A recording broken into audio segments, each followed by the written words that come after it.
नमस्कार, मनीषा व्लॉगमध्ये तुमचे सगळ्यांचे मनापासून स्वागत. खरं तर आजचा व्लॉग हा थोडासा वेगळा आहे. गावच्या घराचे काम चालू होते आणि अचानक मुंबईच्या घराचं पूर्ण वरचा जो स्लॅब आहे तो फुगला गेला. म्हणजे तो कधीही अंगावर कोसळला असता अशा स्थितीमध्ये झाला होता आणि ते आमच्या लक्षात आलं. त्यामुळे ते काम सगळ्यात पहिलं करून घेणं गरजेचं होतं. कारण सोसायटीमध्ये 1-2 उदाहरणं असे झाले होते की तिथले स्लॅब कोसळले होते. त्यामुळे आम्हाला भीती वाटत होती या गोष्टीची. त्यामुळे आम्ही ते करायला दिलं.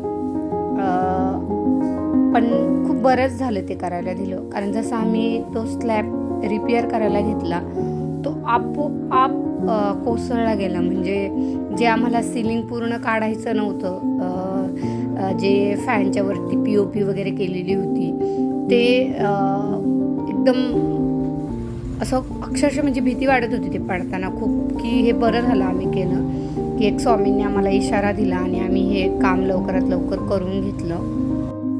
खरं तर मी अनुभवलेली आयुष्यातल्या या घटना आहे. जेव्हा संकटे येतात तेव्हा चारी बाजूने येतात आणि त्याला आपण कसे सामोरे जातो, कदाचित देव आपली परीक्षा घेत असतो. आणि आमचंही सध्या तसंच चालू होतं की नको असलेल्या गोष्टी उद्भवत होत्या आणि एकामागो एक असे संकट येत होते आणि खूप खर्च चालू होता.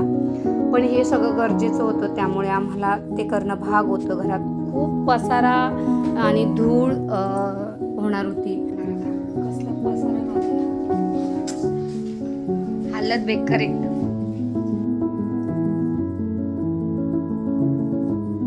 मला तर हे पाहून खरंच रडू येत होतं, कारण खूप घर घाण झालं होतं आणि गावालाही जाणं गरजेचं होतं, कारण गावाला पण काम चालू होतं आणि ही सगळी सिच्युएशन हँडल करणं खूप कठीण जात होतं. माझा तर अवतार एकदम खराब झाला होता अक्षरशः. म्हणजे ही धावपळ करून करून मी आजारी पडले होते. आणि आता हे घरातलं जेव्हा अचानकपणे निघतं त्याला पर्याय नसतो. त्यानंतर मग तो पडण्याचा सगळा पसारा आता निघाला होता. पण 2-3 दिवस हे सुकून याला कंटिन्यूस पाणी मारायचं होतं, त्यामुळे तो घरातला पसारा लावता येत नव्हता. जवळजवळ 4 ते 5 दिवस हे असंच सगळं ठेवलेलं होतं आणि त्या सिच्युएशनमध्ये घरामध्ये राहावं लागत होतं. घरातला खालचा जो पसारा आहे तो त्यांनी किचन आणि हॉलचं पूर्ण तोडल्याच्या नंतर आवरून घेतला. पण काम थोडंसं होतं, पण त्या थोड्याशा कामामुळं एवढं घर घाण झालं होतं की मला ते साफ करायला नक्कीच 5-6 दिवस जाणार होते. आणि वेळ माझ्याकडे खरंच खूप कमी होता, कारण मला गावी जाणं अर्जंट होतं. हसावं की रडावं असं झालंय. कधी आवरून होणार एवढं सगळं घर आणि घरातला पसारा. कंटाळा आलाय, विचार करूनच त्रास होतोय सगळा. किती पूर्ण खिडकी भरली आहे सगळी सामानाने. आता याच्यातलं खूप सारं सामान मी फेकून देणार आहे.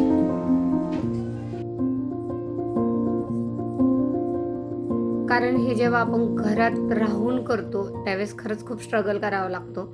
हे तुम्ही बऱ्याच जणांनी अनुभवलं असेल. आता ते घरातील पसारा पूर्ण साफ करून घेत होते. दिवसभर जे काम करत होते त्यानंतर ते संध्याकाळी साफ करायचे. थोडंसं सोसायटीच्या गेटवर सुद्धा खड्डा होता. येता जाताना स्कूटीवरून त्रास व्हायचा. मला ती गोष्ट आठवली म्हणून मी तिकडंही त्यांना थोडासा माल टाकायला लावला आणि ते थोडंसं करायला लावलं. कारण मला स्वतःलाच तिथं जेव्हा मी स्कूटी चालवायची तेव्हा असा दचका बसायचा. त्यामुळे मला ती गोष्ट एक लक्षात होती म्हणून मी ते आठवणीने करून घेतलं. तर घराबरोबर थोडं सोसायटीचंही काम झालं आणि आत्ता खरी वेळ होती ती कसरतीची, म्हणजे साफसफाईची. आणि यासाठी खूप सारा वेळ जाणार होता, कारण सफाई म्हटलं का सगळ्या गोष्टी बाहेर निघतात. मग त्यातल्या बऱ्याचशा गोष्टी आपल्या फेकल्याही जातात. मुलीची हेल्प होत होती, तिने थोडंसं मला आवरू लागलं. भांडी वगैरे स्वच्छ पुसून दिली आणि मी ते लावायचं काम करत होते.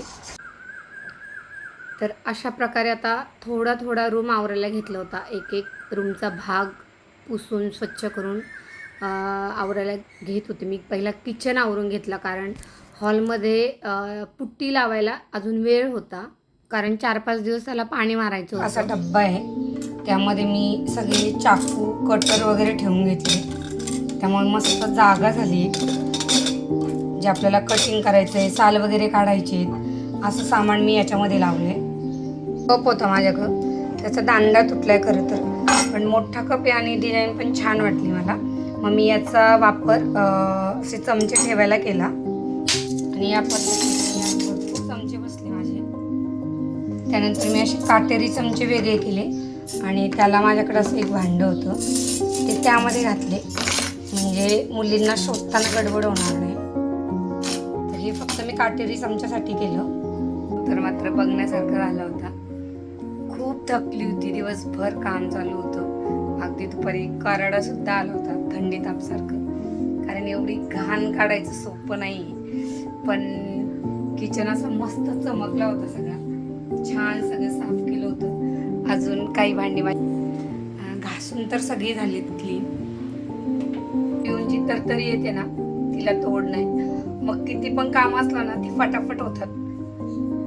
तर वाळवणं सुद्धा झाली होती आणि पाहू शकता आता मस्त सगळी भांडी चकाचक होऊन लागली गेली. ट्रॉलीमध्ये सगळी साफ झाली. बरीचशी भांडी अजून लावायची बाकी आहे. इकडे ह्या साईडला टोटली पण लाईट लावूया. इकडे सगळी काचची भांडी लावलेली आहे मी. त्यानंतर इकडे सगळी कडधान्य असतात माझी आणि याच्यामध्ये मोठी मोठी भांडी ठेवलेली आहे. तसेच वरती सगळे असे डब्बे लावलेले आहेत.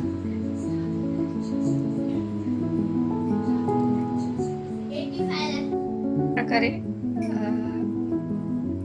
अजून उद्यापर्यंत हे चालणारच आहे, कारण खूप धूळ झालेली आहे घरामध्ये. नुसती भांडीच नाही तर ती प्रत्येक कपड्यावर, लादीवर, भिंतीवर सगळीकडे धूळ झालेली आहे. किमान पूर्ण रूम साफ करायला मला 3 दिवस जाणार आहे आणि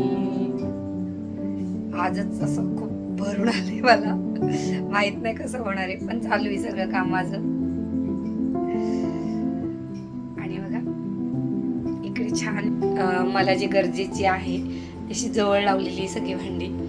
इकडे वरती पूर्ण लोणच्याचे प्रकार आहेत भरपूर माझ्याकडे. कैरीचं लोणचं आहे, आवळ्याचं लोणचं आहे, तसेच लिंबाचं सुद्धा लोणचं आहे. असे सगळ्या प्रकारचे लोणचे इकडे मी ठेवलेले आहेत आणि इकडे मला रोज लागणाऱ्या डाळी वगैरे ठेवलेल्या आहेत. त्यामुळे आता किचन तर चमकलाय. माझी हालत बेकार झाली. साफ करायला आणलेलं ही मशीन आहे, पण याचा इतका छान वापर झालाय, तुम्हाला दाखवते मी. असं जर आता हे पाहू शकता तुम्ही पाणी कसं होतंय ते. आणि वर ह्या टेरेसवर पाणी मारायला दुसरा कोणताही ऑप्शन नव्हता. हा इतका बेस्ट ऑप्शन भेटलाय आणि इतकं छान पाणी मारता येते ना ह्यानी एकदम. म्हणजे जमिनीवर जास्त सांडतही नाही, कारण कसं खाली आपल्याला फ्लोरिंगवर खूप ओलं नाही करायचं आहे. त्यामुळे या पद्धतीने मस्त त्याला पाणी मारले. त्याला 3 दिवस कंटिन्यू पाणी मारले आणि मग उद्या याची POP केली जाईल.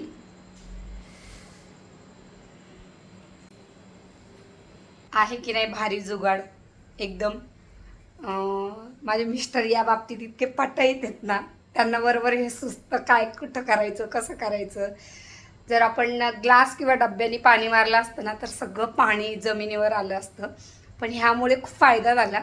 डिरेक्टली पाणी स्लॅब मस्त सिलिंगवरती जातंय आणि छान त्याला पाणी पण बसतंय. सर तुम्हाला कशी वाटली ही आयडिया? फायनली आज POP करायची होती. काम 3-4 दिवस चांगलं छान सुकून दिलं, पाणी मारलं आणि मग घराला POP मारून घेतली.